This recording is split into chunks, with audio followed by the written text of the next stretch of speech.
Hey everybody, it's Jordan from don'tbuythehype.blogspot.com here with a postseason recap of the 2011 version of the Georgia Bulldogs. Obviously this season ended with a 10-4 record. It was quite a year. Started the year with 2 losses followed by 10 wins and then closing out the year with 2 losses. Obviously the last loss, the bowl game on Monday against Michigan State, was a bitter pill to swallow.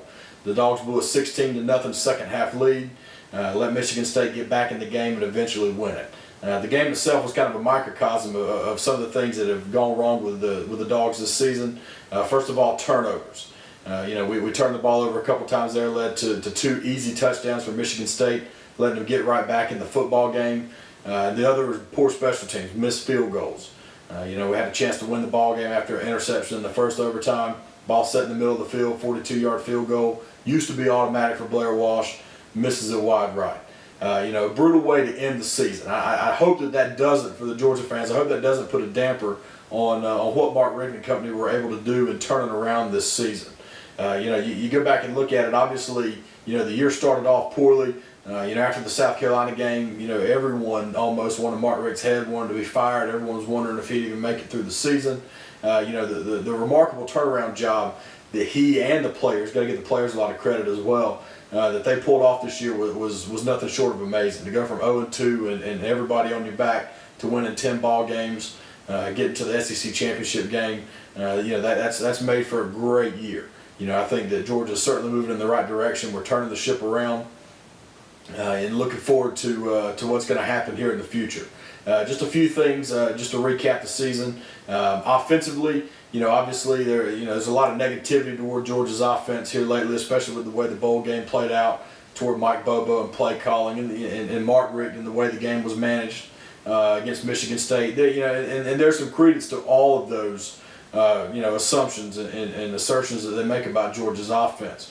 I myself was sitting there, and I'm a big Mark Richt homer. I love Mark Richt to death. I was wondering a lot about what we were doing there in the second half.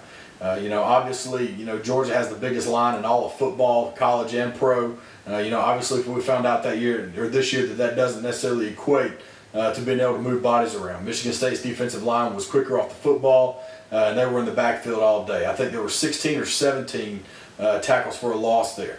That really hurt Georgia's ability to run the football. That was kind of an issue in the back half of the season, was moving the football on the ground for the Dogs. If you go back and look at the South Carolina game, I think that was our best game against a quality opponent running the football. If you go back and look at our successful runs in that game, a lot of times we were pulling and moving guys on the offensive line, getting to the edge, blocking the edge, and then getting out on the perimeter, which was with Isaiah Crowell, which was a great game for him, that Carolina game. For some reason toward the end of the season, we decided just to try to base block and ISO a lot of things, run the ball between the tackles, and we just weren't very successful at all. That puts a lot of pressure on Aaron Murray. People want to get on Murray for turning the ball over. It's tough for a young quarterback to try to win the game with him and his receivers without having a run game at all. Just as the run blocking was, I think, poor at times this year, the pass blocking wasn't necessarily the best either. Excuse me. Aaron Murray, felt, I think, probably at times he had to try to win the ball game himself. That forced him to force some throws. He forced a lot of balls to Orson Charles this year. Eventually, as the season wore on, we were able to get Malcolm Mitchell going as a deep threat in the bowl game. We had Tavares King running deep. We hit a lot of big pass plays this year. But in terms of precision with the offense, hitting a lot of the medium range throws, it didn't really happen so much. And I think a lot of that was just a factor of not having the run game going as well as it could have. Defensively, obviously, that's where the biggest improvement happened this year for the Dogs, was on defense. Todd Grantham in year 2 certainly got things going. The talent difference in what he is playing with on defense now versus what Willie Martinez was recruiting at Georgia is like night and day. Georgia has just better players way across the board. He was able to pull John Jenkins to come in and play nose. That was huge. He was able to dominate folks. That allowed some of our guys that have been rotating in at nose to bump out the tackles or ends and play out there. We were able to have a lot of two-gap guys in the system. That really helps to allow your linebackers to flow and make plays. Obviously, our linebackers had great years. Cornelius Washington was great rushing the passer. So was Jarvis Jones. Christian Robinson played well when he was healthy. The linebackers did a great job, and the secondary played well also. Bakari Rambo led the team in interceptions. Just overall, if you watch the games, which obviously Georgia fans did, it's a night and day comparison to this defense versus the ones we've had the last couple of years. I think the biggest head scratcher of the year was the special teams. Coming into the season, everyone thought Georgia would have a great special teams unit. Had two incredible kickers. Had a great return man in Brandon Boykin, another one in Brandon Smith.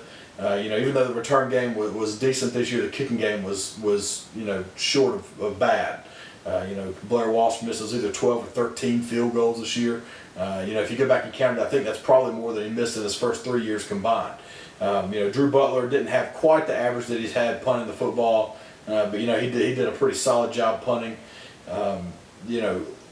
Looking forward to next year. Let's talk about that. Let's look forward to next year. What we have to look forward to as Dog fans.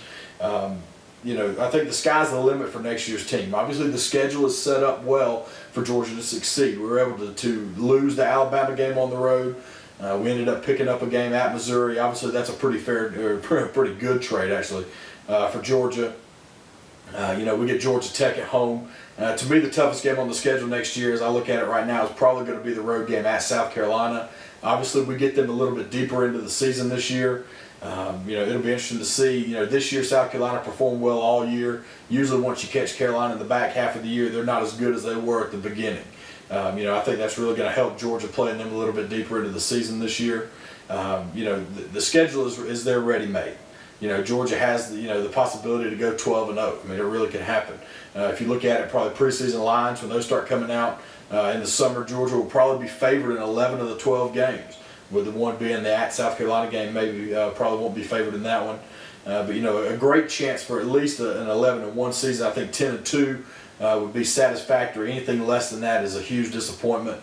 We really have to start looking at Mark Richt's job security again if that happens. Got to finish strong in the recruiting game. I think we're right now at about 15 or 16 commitments, looking to sign a full class of 25. Georgia's going to have to close strong here in the last month. Perennially, Georgia hasn't been the best closers on signing day. Yeah, we've gotten our guys here or there, but we're really going to have to close on some of these guys that are going to hold out till signing day to make their decisions if we want to fill out our class and fill it out with quality players who can step in and are ready to play. All in all, 2012 has an opportunity to be an excellent season for Georgia. It's right there in front of them. Will the coaching staff motivate the players, and will they be ready to go and step up and claim that destiny? Who knows? That's the big question. Obviously, as we look forward to the spring, it's going to be fun to see some of the new running backs. We got Keith Marshall coming in, possibly a chance to add maybe a Todd Gurley or a Mike Davis to the recruiting class as well. Let those guys come in and compete with the running backs that we already have there to establish a new ground game. Everybody else is getting a year older. We'll see if there are any defections to the NFL. Probably the biggest, the biggest guy that has the biggest chance to leave is probably Orson Charles. But hearing some things about maybe a Sean Williams, maybe he would turn pro, Bakari Rambo possibly. But all in all, next year should be an excellent year for Georgia. I think it's going to be even greater than the season we had this year. So looking forward to it, guys. It's been a great year. Here in the next couple of days, I'll kind of give you a bowl recap of everything that's happened.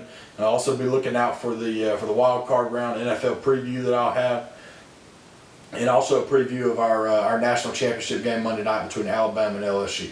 So everyone have a great night. Take care. God bless. Don't buy the hype.